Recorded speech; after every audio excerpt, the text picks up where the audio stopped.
We've been hearing lumber prices are high everywhere. Just take a look at all these headlines. But how does lumber actually affect the cost of our project? Let's go take a look.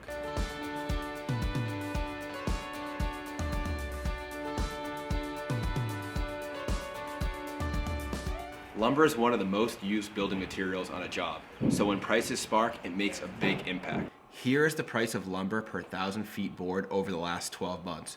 You can see it's up almost 4x. Take a look at these 2x4x8s that we're using for most of our interior framing.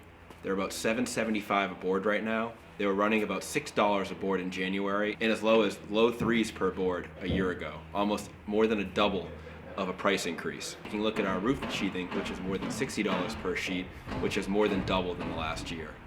We're also using a bunch of 2x10x18s in the job, which are $41 a board, up from $30 a year ago, which actually in comparison isn't that much of an increase. When we look at this article from a Syracuse builder, they're adding about $30,000 of additional lumber prices on a 2,600 square foot building.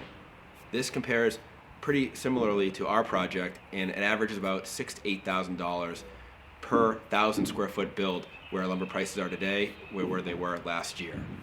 What's kind of caused this price increase has been, well, there was a beetle infestation in Canada, which really led supply to go down over the last couple of years.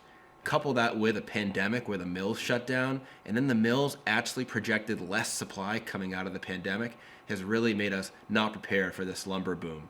One thing that, however, can change this is if we see a repeal on the Canadian import tax on lumber, which may be on the table. We'll have to see how that goes. For those of you looking to build or renovate, the cost of building materials, especially lumber, is something to really consider whether you want to go forward with your project or maybe sell your house and buy something that's already completed. Something that was quoted to you a year ago is probably no longer valid, and you're going to have to go back and check with your contractor to get an updated price quote on a small bathroom renovation or potentially a larger addition. Luckily, the value of your home could have increased significantly over the last year, and this is something you want to look at before you go through with your next renovation project. Who knows, it may make more sense for you to sell your house at a premium and find something else that's already completed.